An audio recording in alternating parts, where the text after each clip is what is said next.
Hello friends, किस्से कहानियों में आज एक नई कहानी लेके आई। थोड़ी देर तो हुई पर कहानी आप लोगों को अच्छी लगेगी। ये कहानी में से एक पार्ट तो उसका अपन ने सुना है, आप लोगों ने भी सुना होगा, लेकिन अभी नई मुझे पता चली तो मैंने सोचा आपको शेयर कर दी। भागीरथ ऋषि जो थे उन्होंने बहुत घोर तपस्या की और उसके बाद गंगा माँ धरती पे आई। तो हम सबको यही मालूम है कि चूँकि इतने वेग से आ रही थी वो कि धरती माता सहन न कर पाती, इसलिए शंकर भगवान ने उनको अपनी जटाओं में बांधा और फिर छोड़ा। ये कथा आप सब ने भी सुनी होगी, मैंने भी सुनी थी, पर एक अभी इसकी एक दूसरी नई कथा पता चली जो मुझे तार्किक लग रही है। इसमें तर्क है और अच्छी कहानी है, तो सुनिए।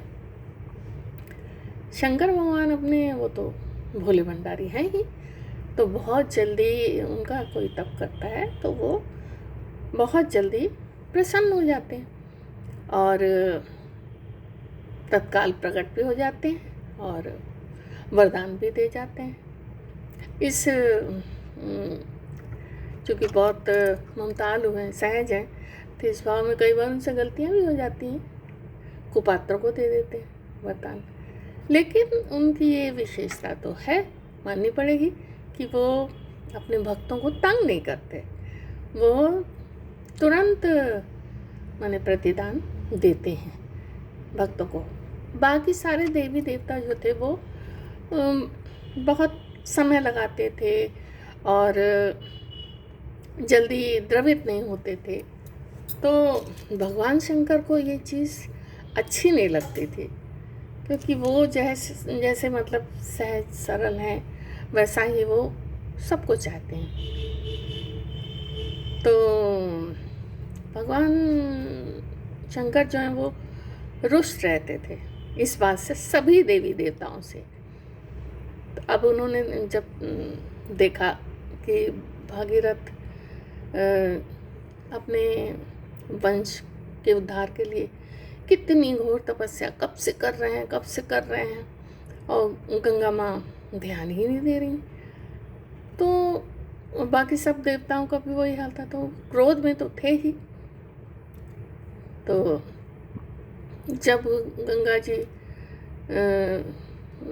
बोली कि भाई मैं आती हूँ और आपके कुल का, आपके वंश का उद्धार करूँगी, बहुत मान मनोबल के बाद जब वो आई तो भगवान क्रोध में तो थे ही, तो उन्होंने सारे देवी देवताओं को और गंगा जी को अपनी जटाओं में बांध लिया,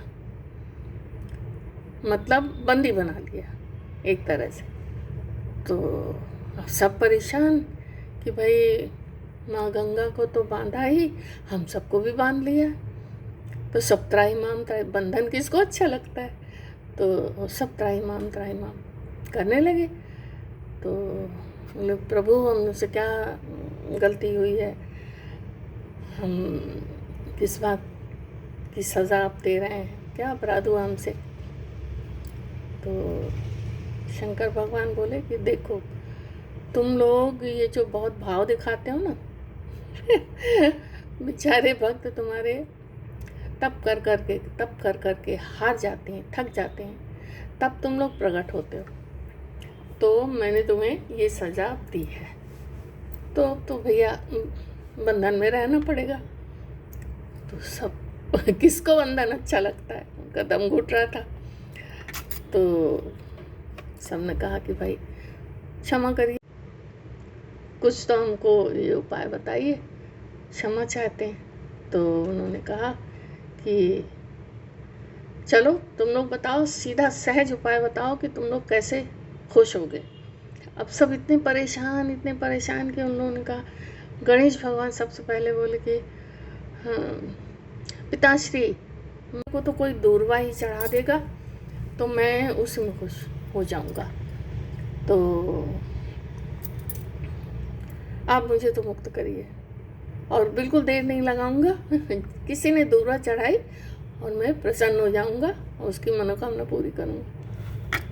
तो उन्होंने गणेश जी को छोड़ा। फिर बोले कि गंगा मैया से तुम क्या करोगी? तो गंगा मैया बोली कि नहीं प्रभु, मैं क्षमा चाहती हूँ, मुझसे बहुत गलती हो गई। अब मैं बिल्कुल मतलब घमंड नहीं करूँगी और जो एक बार भी मुझे स्मरण कर लेगा तो चाहे वो अपने घर में ही जल से क्यों नहीं स्नान करे, मैं उसको पाप मुक्त करूँगी। मेरा नाम लेकर जो स्नान कर लेगा, मुझ तक आए चाहे ना आए, तो मैं उसको पाप मुक्त करूँगी, उसका उद्धार करूँगी। चलो उन्होंने उनको भी छोड़ा। अब और देवी देवता कसमसा रहे थे तो शनि महाराज बोले कि प्रभु मुझ पर भी कृपा करिए। तो बोले कि तुम बताओ तुम कैसे खुश होगे? तो जल्दी से मतलब जल्दी द्रवित होने का हमको बताओ, तब छोड़ेंगे। ऐसे ही तंग करते रहोगे तो नहीं छोड़ा जाएगा। तो उन्होंने कहा कि नहीं प्रभु, शनिवार के दिन मुझे जो तेल चढ़ा देगा मेरे चरणों में, मैं खुश हो जाऊंगा और उसको उसकी सुनूंगा, उसकी मनोकामना पूरी करूंगा, उसको पाप मुक्त करूंगा। तो बोले याद रखना, भूलना नहीं, अब तंग मत करना भक्तों को। तो उन्होंने कहा कि नहीं नहीं बिल्कुल नहीं, आपकी आज्ञा का पालन होगा और मुझे मुक्त करिए। उन्होंने इसको भी, शनि महाराज को भी छोड़ा। अब लक्ष्मी वो भी कसमसा रही थी, बेचैन हो रही थी। उनका प्रभु मेरी भी तो सुनिए। तो बोले हाँ बोलिए, आप कैसे मानेंगी? देखिए भक्तों को ज़्यादा तंग नहीं करना चाहिए और टिमटाम भी ज़्यादा नहीं होना चाहिए। अगर मन से कोई आपको याद कर रहा है तो आप तत्काल प्रसन्न हो जाइए उस पर। आप लोग बहुत भाव दिखाते थे, इसलिए आपकी ये सज़ा ज़रूरी थी। आप क्या करेंगी? तो उन्होंने कहा कि प्रभु मुझे क्षमा कर दीजिए, मुझे तो भाई कोई एक कमल का फूल चढ़ा देगा तो मैं उससे खुश हो जाऊंगी। फूल ना मिले तो मुझे मानसिक ऐसे कमल का फूल याद करके मानसिक ही चढ़ा देगा तो मैं प्रसन्न हो जाऊंगी और उसको मनोकामना उसकी पूरी करूंगी। तो उनका याद रखिएगा, भूलेगा नहीं। तो हाँ बिल्कुल याद रखूंगी प्रभु, और मुझे मुक्त करिए। वो भी चली गई, उनको भी छोड़ दिया गया। हम बचे बजरंगबली। सबको तो कैद कर लिया था उन्होंने, क्योंकि भाई वो सर्वशक्तिमान है, कुछ भी कर सकते। तो बजरंगबली बोले कि प्रभु मेरी ओर भी कृपा करिए, मुझे भी मुक्त करिए।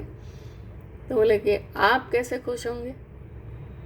छोटा सा उपाय बताइए ताकि मेरे भक्तों को दिक्कत ना होने पाए, कष्ट ना हो। मैं अपने भक्तों का कष्ट नहीं देख पाता। तो उन्होंने कहा कि प्रभु लाल सिंदूर का चोला मुझे चढ़ा देंगे और खासकर मंगलवार को मैं प्रसन्न हो जाऊंगा और मैं मनोकामना पूरी करूंगा।